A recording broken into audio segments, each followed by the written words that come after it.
కాళిదాస మహాకవి రచించినటువంటి రఘువంశములో ద్వితీయ సర్గలో ఉన్నటువంటి ధర్మనిష్ట అనే దాని గురించి మనం చెప్పుకుంటాం. అలంకారాలలో ఉపమాలంకారం అనేటువంటి చాలా గొప్పది.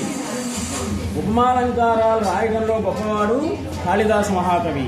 అందుకని ఆయనకి ఉపమా కాళిదాసస్య అనేటువంటి పేరుంది. ఆయన రాసినటువంటి రఘువంశంలోటువంటి ద్వితీయ సర్గే ధర్మనిష్ట.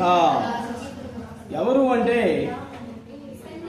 సంతానం కొరకని దిలీప మహారాజు తన భార్య సుదక్షిణాదేవితో పాటు వశిష్ఠుడి యొక్క ఆశ్రమానికి వెళ్ళాడు.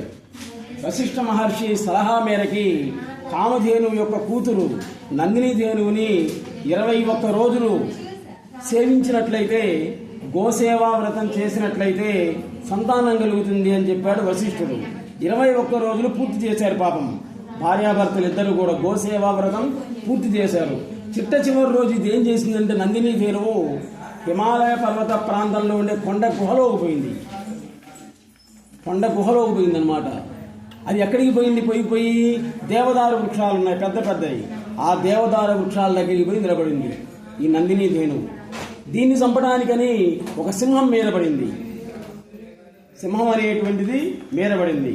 ఇగో చూడండి, సింహం అనేటువంటిది మీద పడింది. ఆ సింహాన్ని చంపడానికి ఈ దిలీప మహారాజు బాణాలు తీసాడనమాట. ఇంకంతే, బాణం ముందుకు పోలే, అంతే నిలబడిపోయాడు. చిత్రార్పితారంభ ఇవావతస్తే, మనం చిత్రం ఒక గోడ మీద బొమ్మేసేలా నిలబడిందో ఆ విధంగా నిలబడిపోయాడు దిలీప మహారాజు. బాణం ముందుకు రాలే. అప్పుడు అంటుందన్నమాట సింహం మానవ భాషలో, దిలీప మహారాజా నువ్వు నన్నేం చేయలేవు, ఎందుకంటే నేను ఎవరు అంటే కుంభోదరుడు అనేటువంటి శివసేవకుణ్ణి. పూర్వజన్మలో నేను కుంభోదరుడు అనేటువంటి వాణ్ణి. పార్వతీదేవి దేవదారు వృక్షాలు నాటింది. ఇక్కడికి ఈ దేవదారు వృక్షాలను నాశనం చేయడానికి ఏదైనా జంతువు వస్తే నన్ను ఆహారంగా తీసుకోమని చెప్పింది అమ్మ. అందువల్ల అమ్మ ఆజ్ఞ ప్రకారంగా నేను సింహ రూపంలో ఉన్నాను ఇక్కడ. ఈ నందినీధేనువు ఆవు దూడ నాకు ఆహారం, కాబట్టి దీన్ని వదిలేయండి అనమాట. అప్పుడు ఆయన అంటున్నాడు, నీకు ఏ విధంగా అయితే నువ్వు పార్వతీదేవి యొక్క మాటను నువ్వు శిరసా వహించావో, నేను కూడా నా గురువు అయినటువంటి వశిష్ఠుడి యొక్క మాటను శిరసా వహిస్తున్నా. కంటికి రెప్పలాగా ఈ ధేనువుని కాపాడమని చెప్పాడు. కాబట్టి నీ ధర్మం నువ్వు జీవిస్తున్నావు కదా, నా ధర్మం నేను చెయ్యాలి అన్నాడు ఆయన. అప్పుడే అంటుందన్నమాట, నా చేతిలో ఈ ఆవు దూడ చనిపోయినట్లయితే కొన్ని లక్ష అయినటువంటి ఆవు దూడలు వస్తాయి, కానీ నువ్వు చనిపోయావు అనుకో, నీలాంటి రాజు ఇంకోటి రాదు. వాటి ప్రశాంతమైనట్టుగా అందమైనటువంటి ఆకారం, పతివ్రత అయినటువంటి స్త్రీ భార్యగా దొరుకునేది అదృష్టం కొంది. నువ్వు చెప్పినట్లు వినేటువంటి వాళ్ళే నీ సేవకులందరూ కూడా, మంత్రివర్గం మొత్తం.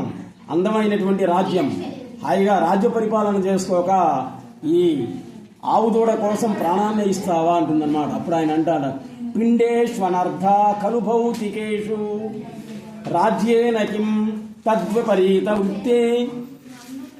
నశించేటువంటి రాజ్యం మీద, పిండంగా మారేటువంటి ఈ శరీరం మీద నాకు ఆశ అనేది లేదు.